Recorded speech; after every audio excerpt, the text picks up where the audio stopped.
Némesis Radio, programa dirigido y presentado por Antonio Pérez y José Antonio Martínez. Esta noche vamos a hablar con un gran egiptólogo, a que quizá muchas veces, por desconocimiento o ignorancia, no se le valora como se debía. Jean-Paul Baubal, muy buenas noches y bienvenido a Némesis Radio. Muchas gracias, buenas noches a ustedes.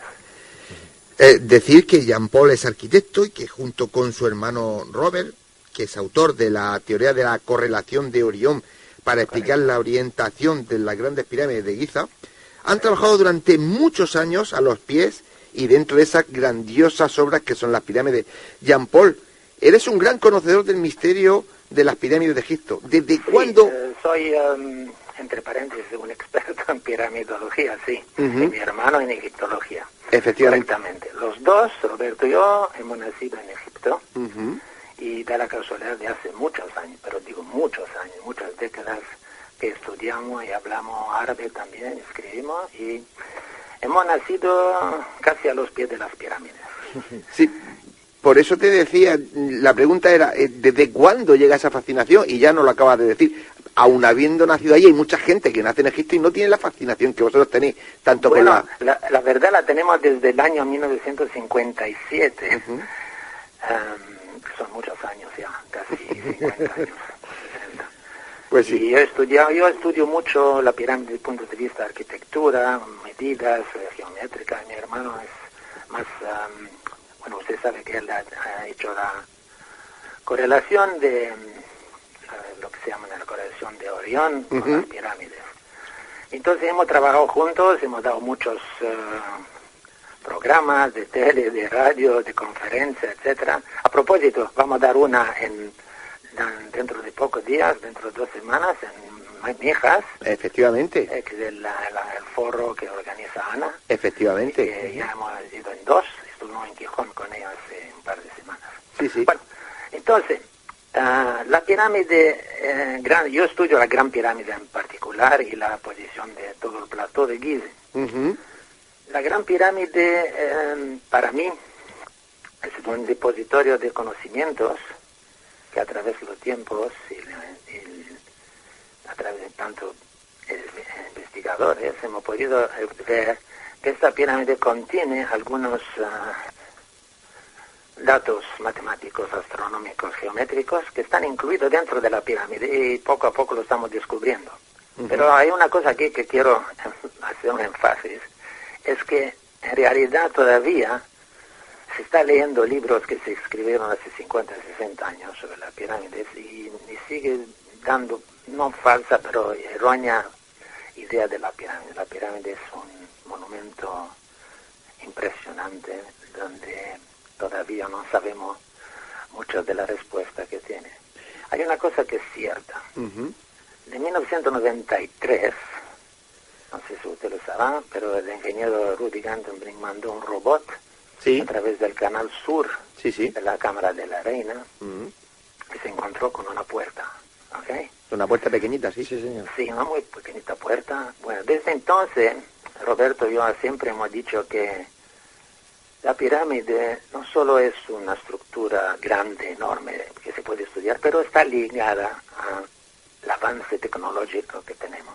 Y hace 2 semanas, no sé si usted lo sabrá, habrán encontrado a través de unos cereales un hueco, efectivamente, un hueco grande en la pirámide, que confirma lo que hemos dicho hace mucho tiempo, que más se avanza tecnológicamente, más se sabrá de la pirámide. Esa era mi pregunta, ¿no? La siguiente era, ¿qué opinión le merece la última noticia que dicen que un equipo internacional de científicos e ingenieros han descubierto una cavidad oculta en el interior de la Gran Pirámide? ¿De qué?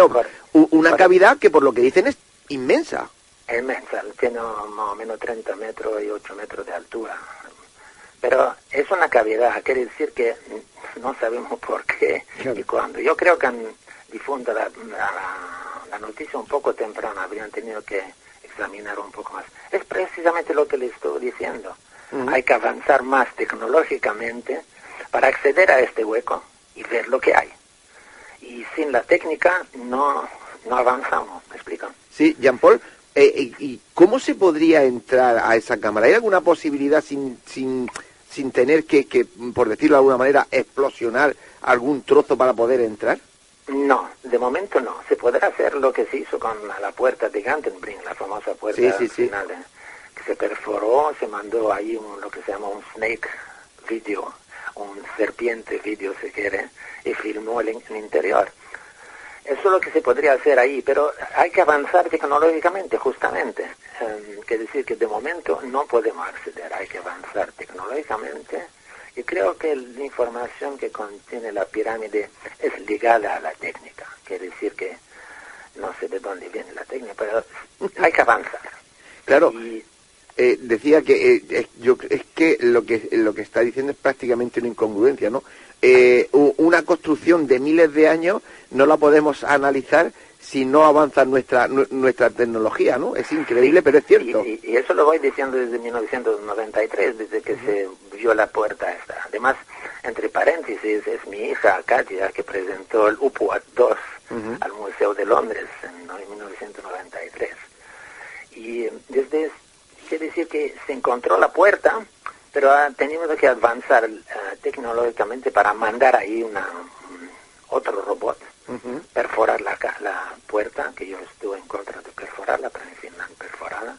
Y después, 9 años, solo en 2011 creo era, que mandaron ahí una cámara para investigar lo que había dentro de la cámara, que se había encontrado hace 19 años. Entonces, esto confirma el hecho que creo que la técnica tiene que avanzar para que solucionemos más problemas de la pirámide, y puede ser que eso tarda bastante. Visto la dificultad de obtener permisos en Egipto, es bastante difícil. A lo mejor ahora con una nueva dirección, vamos a decir, del plato de Giza se podrá avanzar más. Sí, Jean-Paul acaba de decir que no estaba a favor de hacer esa perforación, pero claro, si no se hace esa perforación, ¿cómo se puede ver lo que hay ahí dentro? Bueno, se emplea la misma técnica que se empleó con detrás de la puerta famosa de Gantenbrink. Se puede mandar lo que se llama un snake eye, un video serpiente, si quieres. Y puede filmar lo que hay dentro. Lo único que hay que mandar luz, etcétera, que no es tan sencillo. Entonces, como he dicho, hay que avanzar tecnológicamente para poder acceder a este hueco. Pero este hueco está ahí desde que se construyó la pirámide. Quiere decir que solo después de casi 5.000 años me han descubierto que hay un hueco. La puerta se descubrió hace 25 o 30 años nada más. Yo lo que le estoy diciendo es que la pirámide contiene constantes universales. ¿Qué me explico con constantes universales? Quiere decir que un círculo dividido por el diámetro siempre da pi, 3,142, ¿no? Que sea en Australia, aquí. La pirámide, desde que se construyó, contiene muchísimos constantes. Entonces, poco a poco la estamos descubriendo. Bueno, yo he descubierto bastante, un amigo mío también, Roberto también. Pero el estudio de la pirámide no para. Quiere decir que más avanzamos, más encontramos cosas raras. Pero estos conocimientos estaban ahí desde que se construyó y no han cambiado. Ni hace 100 años, ni ahora, o dentro de 100 o 500 años serán lo mismo conocimiento. Sí, poco a poco la gente va descubriéndolo. Jean-Paul, ¿cree que el hallazgo podría dar nuevas pistas sobre cómo se construyó la Gran Pirámide? O como acaba de decir, dentro de 40 o 50 años prácticamente estaremos igual?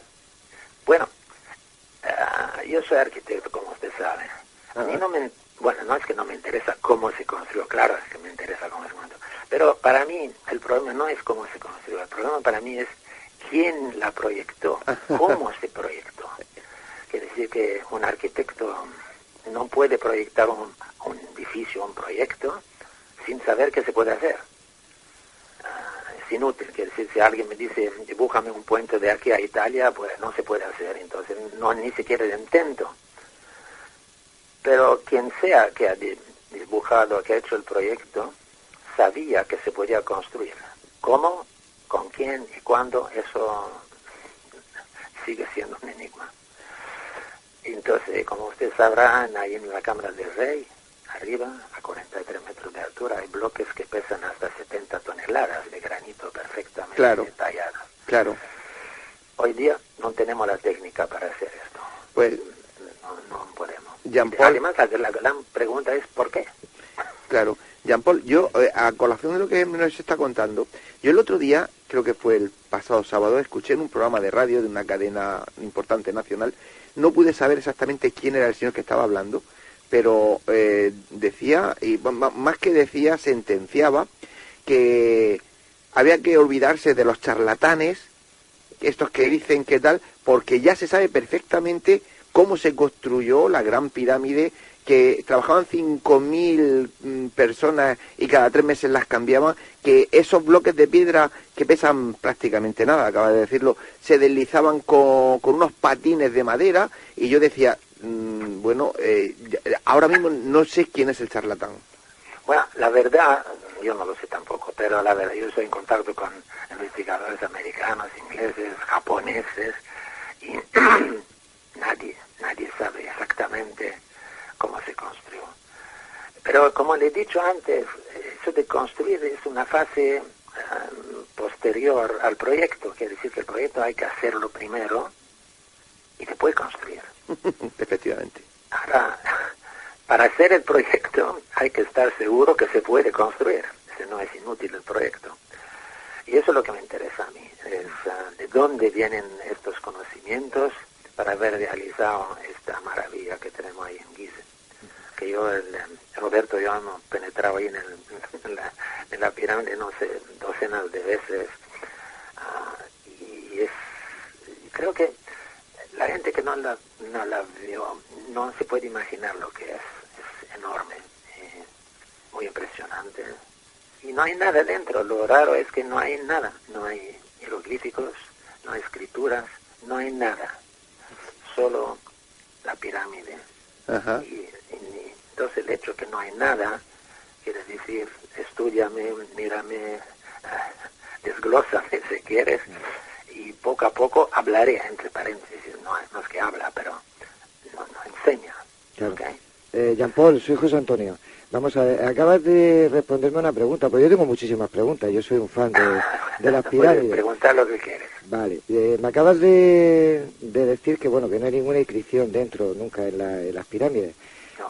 Yo voy a plantear otra pregunta, que siempre lo he dicho, aparte de la orientación, porque estoy con vosotros, con Robert y contigo, de que esa planificación se hizo cuando la constelación de Orión estaba en una situación y está calcado, pero claro, lo que hay que explicarle a la gente, que eso, estamos hablando 5.000 años antes de Cristo, o sea, hace 5.000 años. Hace 2.000 años nació... 2.500 antes de Cristo. Efectivamente, 2.500 antes de Cristo, pero las pirámides están hechas 5.000 años. Que la tecnología, las herramientas que existían en esa época, simplemente son cuerdas y madera, no hay más. Es decir... Bueno, como usted sabe, nosotros hemos hablado mucho con egiptólogos en Egipto, y hemos dicho, si sabéis cómo se hizo, pues dile, no, y nosotros paramos de estudiarla, ya está. Claro. Pero nadie tiene la respuesta correcta. Ha habido decenas, centenares de teorías.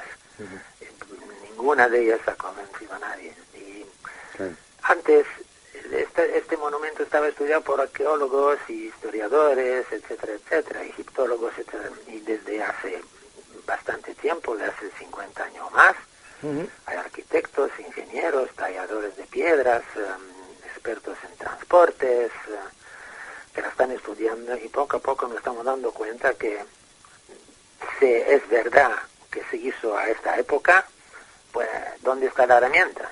Claro. Además, si era la tumba, como se dice en las escuelas, ¿y por qué dentro no dice usted hace un monumento que es el más grande del mundo y no pone su nombre dentro? Nada, no dice lo he hecho yo, o no sé, lo han hecho para mí, nada, no hay nada. Claro. Lo único que hay es una estatua de Jufu, de Keops, si se quiere, que se encontró a 800 kilómetros de la... que mide 10 centímetros, es el único que tenemos del faraón Jufu, no tenemos otra cosa. Claro. Pero, ¿qué le digo? quien dice que sabe cómo la han construido, pues que lo dicen y ya está, pararemos de estudiarla. Pero el hecho que no creo que no hay nadie que sabe, de momento. Seguro que no. Y esa planificación, como estás diciendo, que es lo más importante, ¿cómo se puede planificar una cosa tan grande? Porque aparte, debajo de las pirámides de esa meseta hay roca, granito, para aguantar tal cantidad de peso, tal cantidad de rocas. Bueno, perdón, Sí, pero nosotros los arquitectos, antes de hacer un edificio o algo, hacemos un estudio del terreno para ver si puede aguantar el peso. Efectivamente. Ahora estamos hablando ahí de 6 millones de toneladas, no es nada de broma. Y miden 230 metros por 230, que es decir, son casi 8 o 9 campos de fútbol, si se puede imaginar una. Y la altura. Entonces, además, la gran pregunta es quién la proyectó y por qué. ¿Con qué intención? Claro. ¿Con qué intención? Claro. ¿Para poner un cuerpo ahí dentro? No. No.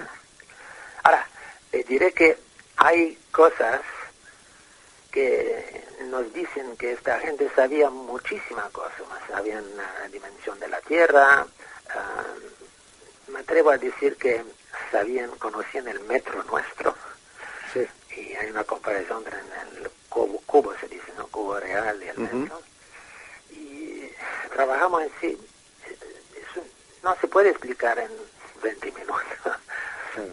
pero, ¿qué quiere decir? ¿Qué le digo?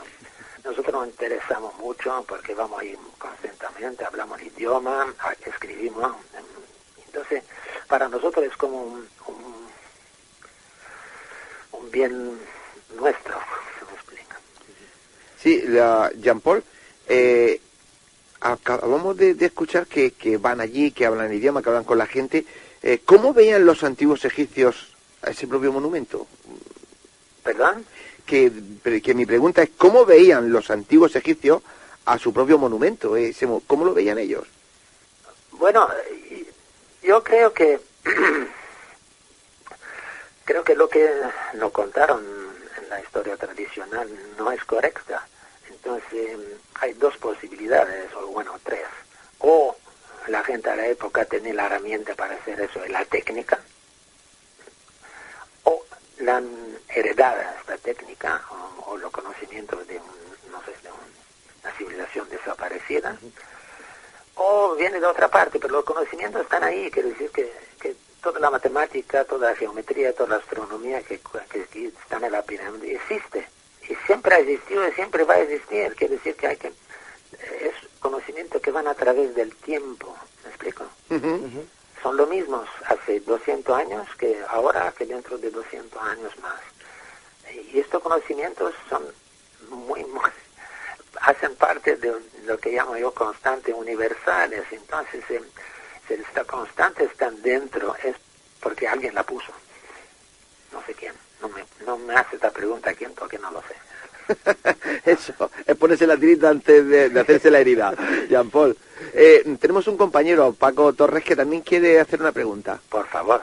Hola, muy buenas noches y encantado. Hola, Paco.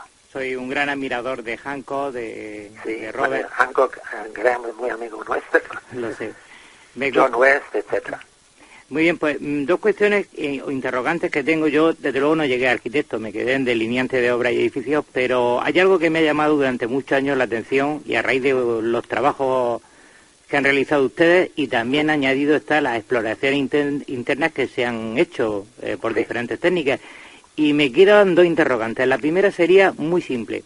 Dado que siempre se ha considerado desde el punto de vista de la arquitectura que ese edificio pesa excesivamente y se hubiera derrumbado sobre sus cimientos, es lógico entender que las estructuras, como se ha venido comprobando últimamente, son más huecas de lo que nosotros creemos. Hay más cámaras. Y la segunda interrogante que tengo es, lógicamente, si a partir en un futuro muy cercano empezamos a descubrir que existen más galerías y más oquedades, ¿afectaría a todo este entramado que hemos venido haciendo de constantes, de cálculos matemáticos, de un complejo lenguaje? Bueno, yo le expliqué al señor anterior, no sé a quién, José Antonio, que tendremos que avanzar técnicamente para buscar otros huecos, si existen, otras galerías, otras. Sin la técnica no hacemos nada. Quiere decir que Por eso que yo estoy convencido que el descubrimiento de la pirámide en su solución eventual es ligada a la técnica. Y tendremos que esperar que la técnica avanza para ver si hay otros huecos, etcétera, o galerías, etcétera. Pero no lo sé. Hay una cosa que le puedo decir, es que la gente no se da cuenta del tamaño de este. Entonces se hace comparaciones. Las dos torres gemelas de Nueva York, cuando se derrumbaron, pasaba más o menos 2.700.000 toneladas. Pues la pirámide pesa 6 millones, entonces es una buena comparación, se puede hacer una mala idea. Pero como usted dice, es posible, y hay que tener una mente abierta, que hay más galerías, que hay más huecos, pero sin la técnica no vamos a acceder, así de sencillo. No sé si le he respondido a vuestra pregunta. Jean-Paul, si volvemos a esa cámara que se ha encontrado, por lo que... No sabemos si es una cámara, es un hueco. Es un hueco. Sí. Intuyo que la respuesta va a ser que no, pero ¿es posible que ese hueco, que esa oquedad, tenga algún tipo de escritura, algún tipo de manifiesto que porque claro... Es posible. ¿Es posible? Yo no digo que no, digo que para acceder ahí habrá que mejorar la técnica para poder acceder ahí sin ponerle una dinamita o algo así. Eso hay que hacerlo tranquilamente y hay que avanzar. No hay otra palabra, no veo otra palabra. Y puede ser que dentro de este hueco hay jeroglíficos o yo qué sé, tesoros, no sé, nadie sabe. Entonces, todo es posible, pero hay que tener una mente abierta y decir, bueno, este hueco está ahí desde el principio, ¿ok? Uh-huh. Entonces le hemos descubierto casi 5.000 años después. Y si no era para estos aparatos que tenemos, que son rayos Naomi, se llama Naomi, no sabría poder saber. Ahora lo sabemos después de casi 5.000 años. Claro. Puede ser que eso tarda otro, no sé cuántos años para buscar otro hueco. Pero vamos rápido ahora, porque la técnica es avanzada. Tenemos GPS, tenemos radio X, tenemos láser, tenemos cosas que no existían hace 50 años. Efectivamente, Jean-Paul. Sí. Vamos a ver, has nombrado antes el número pi. El número pi. La gente desconoce que ellos tenían conocimiento, o sabían que existía el número pi hace 5.000 años. Pero pi es lo de menos. Hay otros constantes que son enormes. Correcto. Que no puedo explicarla aquí ahora al teléfono, sería un poco complicado. Sí. La explicamos nosotros en conferencias, etc. Claro. Pero la pirámide contiene muchos constantes universales, quiere decir que son constantes que son inamovibles, como la relación, se dice el ratio, no sé cómo se dice en español, el ratio. La relación de... el cálculo áureo, la 1,618, etcétera. Hay muchas de estas. Claro. Pero lo que hay que es extraño es que nos dice en matemática que sabían la dimensión de la Tierra, sabían el diámetro de la Tierra, sabían la distancia de aquí al Sol, en fin, a través de números, ¿ok? Sí, hay muchos buenos investigadores aquí en España. Hay uno especialmente en Barcelona, que es un ídolo para mí. Trabajamos juntos, hablamos mucho, pero él también está en el mismo programa que yo. ¿Quién la proyectó? ¿Quién la proyectó? Pregunta, ¿de dónde vienen estos conocimientos? Ahí choca todo el mundo, claro. Pero, Jean-Paul, si nosotros a día de hoy, con nuestra tecnología, con todos nuestros conocimientos, como bien dice, es imposible que seamos capaces de proyectar una pirámide de esas, la pregunta sería, ¿quién había hace 5, 6, 10.000 años capaz de poder proyectar algo así? Capaz de poder imaginar algo así.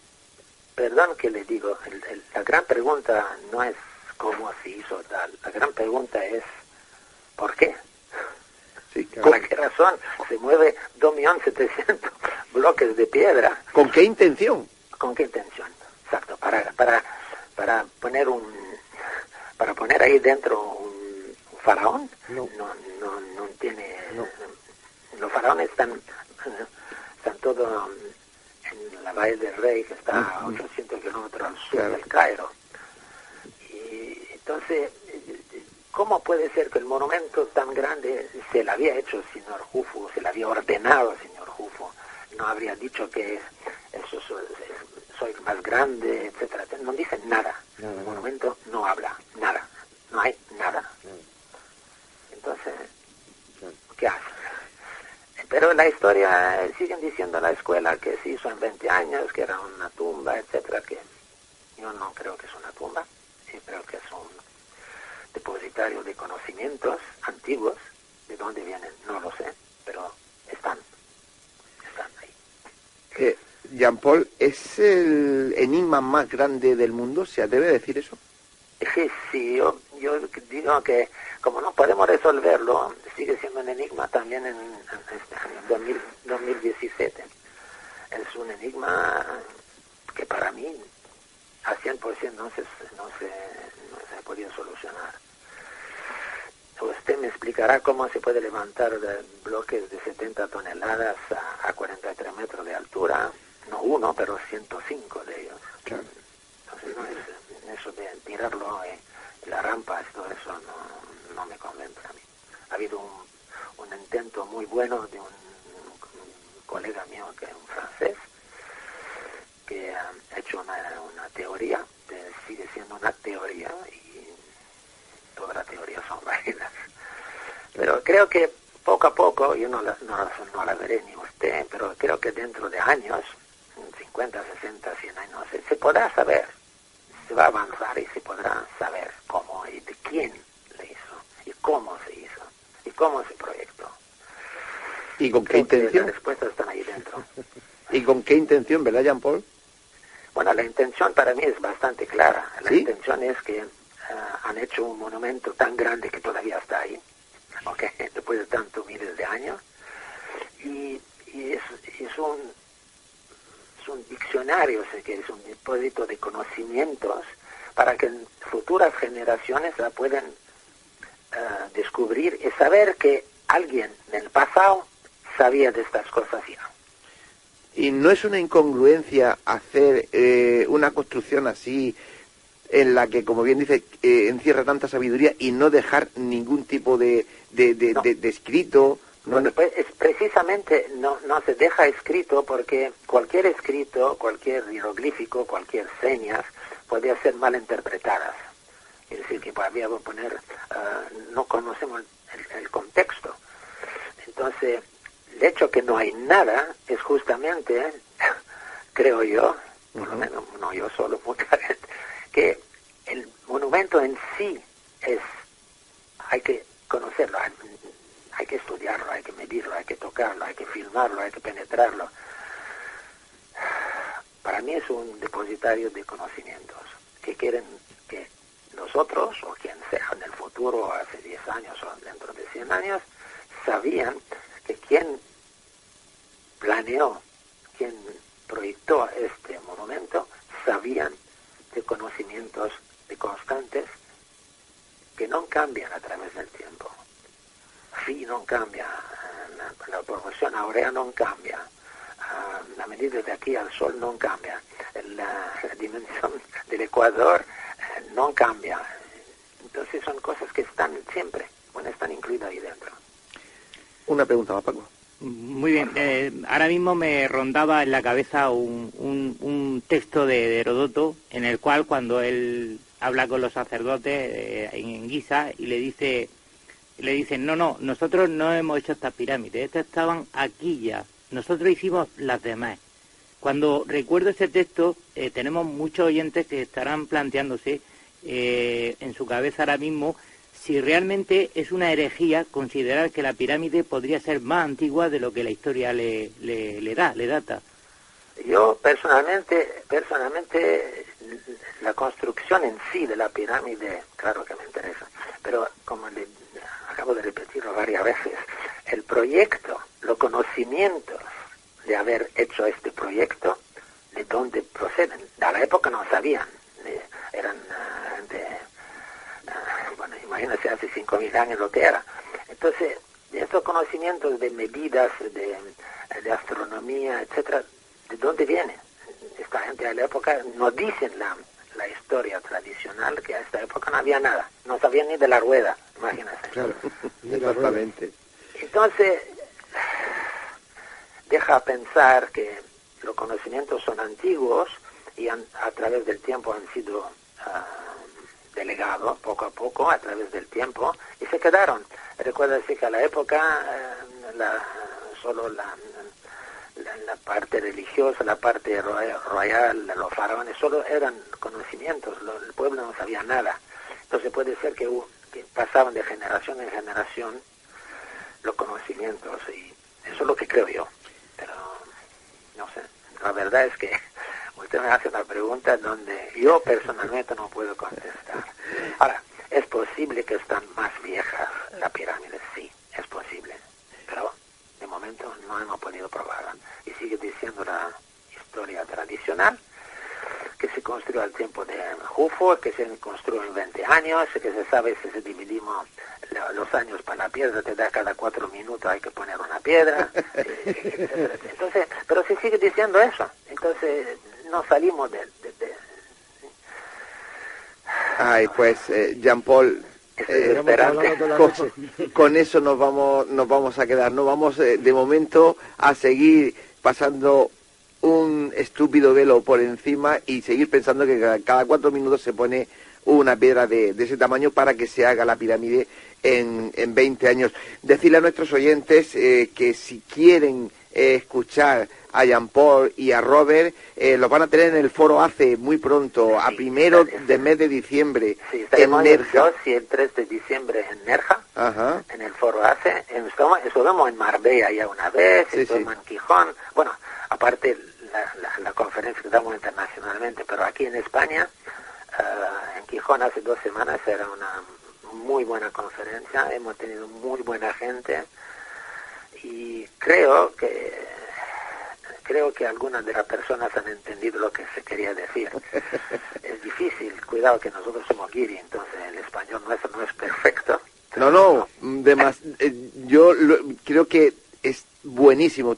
Yo creo que todo el mundo hemos entendido lo que ha querido decir y lo que ha dejado entre líneas.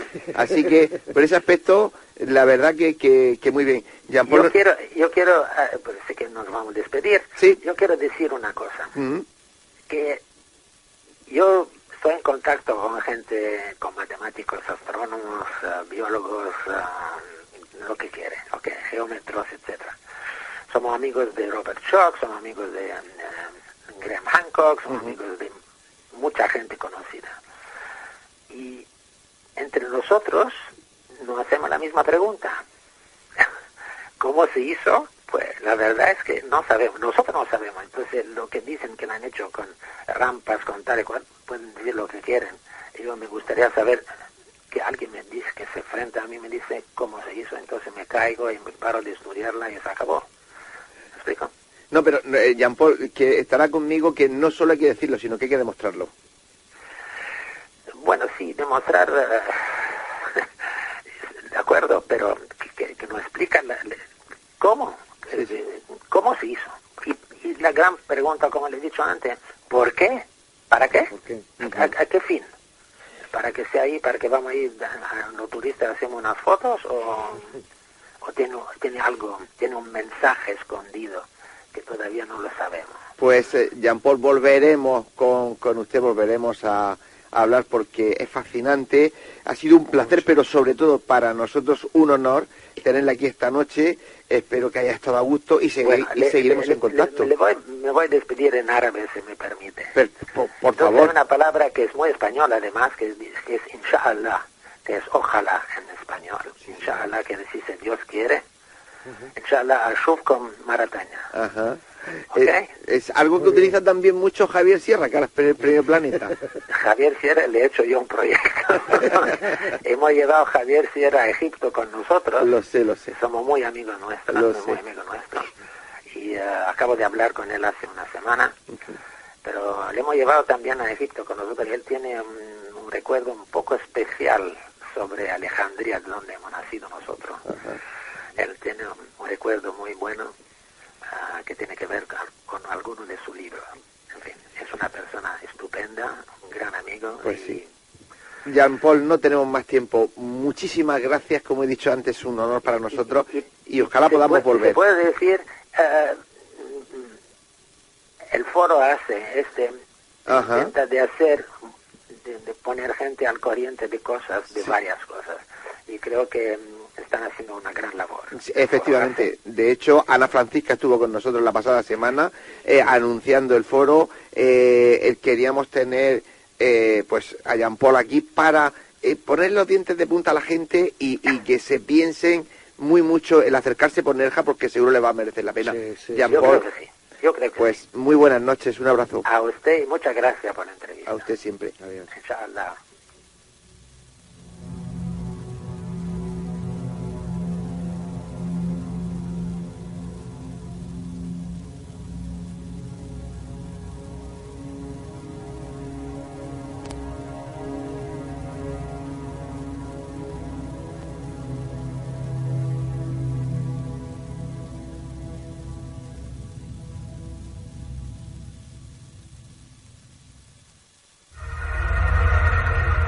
Si quieres realizarnos una pregunta, cualquier duda o aclaración, toma nota de nuestro WhatsApp 642 632 502.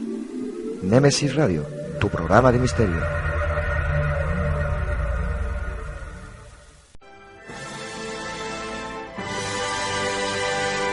Némesis Radio.